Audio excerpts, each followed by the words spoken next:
കർത്താവ് നിങ്ങളോടുകൂടെ, അങ്ങേ ആത്മാവോടും കൂടെ. മത്തായിയുടെ വിശുദ്ധ സുവിശേഷത്തിൽ നിന്നുള്ള വായന. കർത്താവേ, അങ്ങേക്ക് മഹത്വം.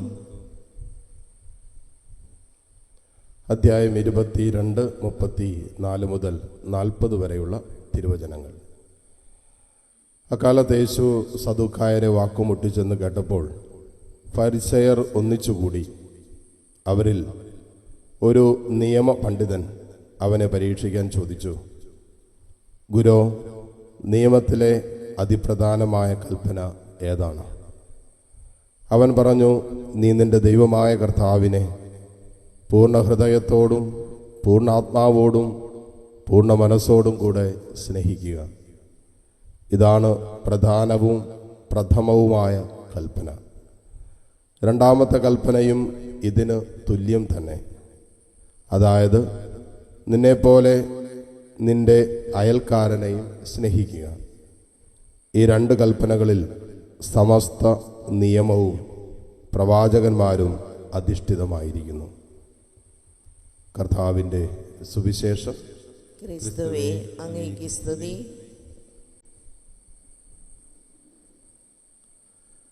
മിശിഹായിൽ ഏറ്റവും സ്നേഹമുള്ളവരെ, ക്രിസ്തീയ ജീവിതത്തിൻ്റെ ഏറ്റവും കാതലായ സന്ദേശമാണ് ഇന്നത്തെ വായനകൾ നമ്മുടെ മുമ്പിൽ വയ്ക്കുക. ഈശോയുടെ ഏതാണ് ഏറ്റവും പ്രധാനപ്പെട്ട കൽപ്പന എന്ന് ചോദിച്ച നിയമപണ്ഡിതനോട് ഈശോ ഒരു കൽപ്പനയല്ല 2 കൽപ്പനകളെക്കുറിച്ച് പറയാണ്. 2ഉം ഒരേ പ്രാധാന്യം അർഹിക്കുന്നതാണ് എന്ന് ഈശോ പറയുകയാണ്. ഒന്ന്, നീ ദൈവത്തെ സ്നേഹിക്കുക, പൂർണ്ണ ഹൃദയത്തോടും പൂർണ്ണ ആത്മാവോടും കൂടി ദൈവത്തെ സ്നേഹിക്കുക. 2, കൂടെയുള്ളവരെ അതുപോലെ തന്നെ സ്നേഹിക്കുക. എനിക്ക് നമ്മുടെ ഈ കാലഘട്ടത്തിൽ ഏറ്റവും വലിയ പ്രശ്നം, പലരും വിശ്വാസ ജീവിതത്തിൽ നിന്നും പ്രാർത്ഥനാ ജീവിതത്തിൽ നിന്ന് പോലും അകന്നു പോകാനുള്ളൊരു കാരണം, ചിലപ്പോൾ ദൈവത്തോട് നമുക്ക് അധികമായ സ്നേഹമുണ്ട്, അതുപോലെ പ്രാർത്ഥനയുണ്ട്, അതുപോലെ വിശ്വാസമുണ്ട്.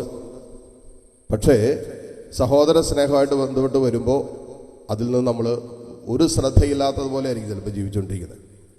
ദൈവത്തോട് സ്നേഹമുണ്ട് എന്ന് പറയുകയും എന്നാൽ സഹോദരനോട് സ്നേഹമില്ലാതിരിക്കുകയും ചെയ്യുമ്പോൾ യഥാർത്ഥത്തിൽ ദൈവകൽപ്പനകളുടെ ലംഘനമാണ്. കാരണം ഇത് രണ്ടും ഒരുമിച്ച് പോകേണ്ടതാണ്. നമുക്കതിനെ വേർപെടുത്താൻ പറ്റില്ല.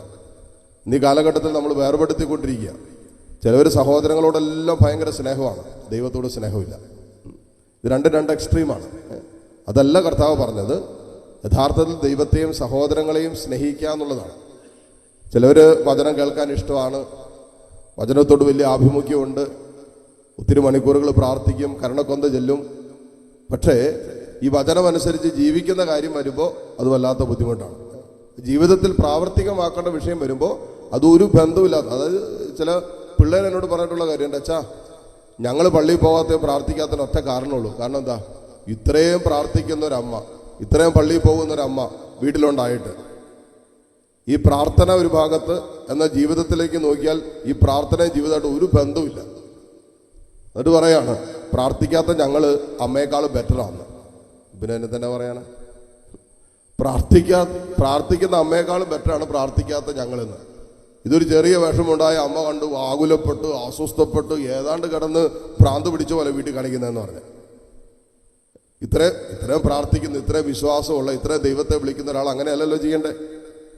അപ്പോൾ ഒരു ഭാഗത്ത് നമുക്ക് ദൈവത്തോട് വലിയ സ്നേഹം, ദൈവവചനത്തോട് സ്നേഹം, ഭയങ്കര പ്രാർത്ഥന, ദൈവത്തോടുള്ള ബന്ധം, ഇതൊക്കെ ഒരു ഭാഗത്ത് വെളിപ്പെടുത്തുകയും എന്നാൽ മറുഭാഗത്ത് ഒരു ബന്ധമില്ലാത്ത, നമ്മുടെ അനുദിന ജീവിതവുമായി ബന്ധപ്പെട്ട്, സഹോദര ബന്ധവുമായി ബന്ധപ്പെട്ട് യഥാർത്ഥ ആത്മീയ ജീവിതം പൂർത്തീകരിക്കപ്പെടേണ്ട തലങ്ങളിലേക്ക് വരുമ്പോൾ ഒരു ബന്ധമില്ലാതെയാണ് നമ്മൾ പലരും ജീവിച്ചുകൊണ്ടിരിക്കുന്നത്. ഈ ദൈവസ്നേഹത്തെയും സഹോദര സ്നേഹത്തെയും നമ്മൾ ബൈഫർക്കേറ്റ് ചെയ്ത്, ഡിവൈഡ് ചെയ്ത്, അതിനെ നമ്മൾ വേർതിരിച്ച് കാണുന്ന ഒരു അവസ്ഥയിലേക്ക് പോകുമ്പോൾ അതൊരു ആത്മീയ ജീവിതത്തിൻ്റെ അപകടമാണ്. ദൈവസ്നേഹം എന്ന് പറയുന്നത് ചുമ്മാ ഒരു വൈകാരികതയല്ല. ക്രിസ്തീയ ജീവിതത്തിൻ്റെ സ്നേഹം എന്ന് പറയുന്നത് ചുമ്മാ ഒരു വൈകാരികതയല്ല, അതിനേക്കാളും ഉപരിയായി നിൽക്കുന്ന ഒരു തീരുമാനമാണ്. സ്നേഹിക്കുക എന്നുള്ളൊരു തീരുമാനമാണ്. ആ തീരുമാനത്തിലെല്ലാം ഉണ്ട്. സ്നേഹിക്കാതിരും. അതുകൊണ്ടാണല്ലോ 1 കൊരിന്ത്യർ 13 അധ്യായം വായിച്ചു പോകുമ്പോൾ സ്നേഹത്തെക്കുറിച്ച് മാത്രം പൗലോസ് എഴുതി വെച്ചിരിക്കുന്ന ഒരു ലേഖനമാണത്. അതിനത് പറയുന്നത് സ്നേഹം സകലതും സഹിക്കുന്നു എന്നാണ്. സ്നേഹം സകലതും ക്ഷമിക്കുന്നു, സ്നേഹം സകലതിനെയും അതിജീവിക്കുന്നു എന്നാണ്. അപ്പോൾ ഈ സ്നേഹം എന്ന് പറയുന്നത് ചുമ്മാ ഒരു വൈകാരികതയല്ല, അതൊരു തീരുമാനമാണ്. ക്ഷമിക്കാനുള്ള തീരുമാനം, സ്നേഹിക്കാനുള്ള തീരുമാനം, സഹിക്കാനുള്ള തീരുമാനം, വിശുദ്ധ ജീവിതം നയിക്കാനുള്ള തീരുമാനം, ഇതൊക്കെ ഒരു തീരുമാനത്തിൻ്റെ ഭാഗമാണ് സ്നേഹം എന്ന് പറയുന്നത്.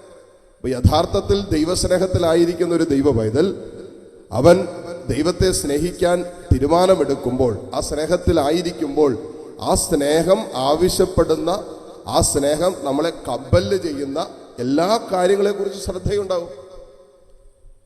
അപ്പോൾ ദൈവത്തെ സ്നേഹിക്കുന്നു എന്ന് പറയുന്ന ഒരാൾക്ക് വെറുപ്പ് സൂക്ഷിക്കാൻ ഒരിക്കലും പറ്റില്ല. കാരണം ഇത് രണ്ടും ഒരുമിച്ച് പോകില്ല.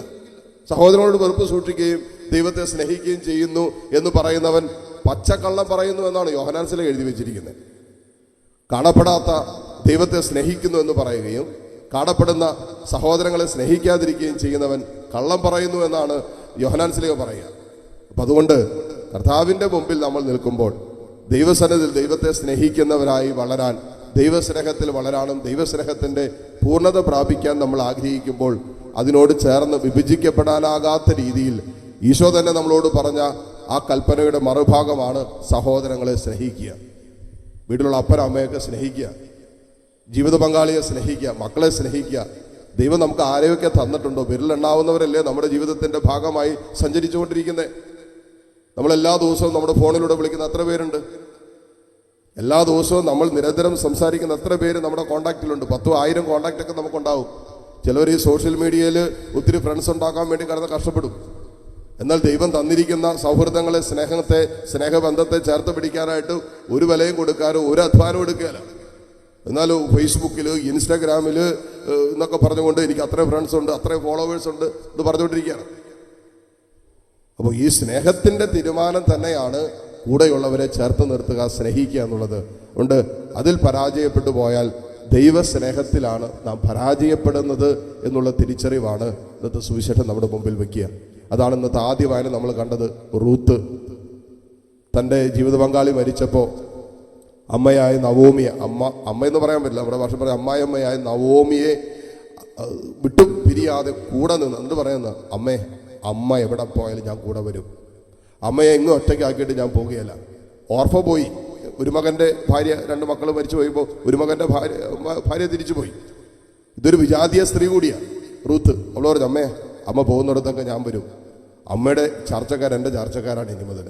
അമ്മയുടെ ദൈവം എൻ്റെ ദൈവമാണെന്നൊരു വിജാതീയ സ്ത്രീ പറയുക. ആ സ്നേഹത്തിൻ്റെ ബന്ധം ഒന്ന് ആലോചിച്ച് നോക്കി.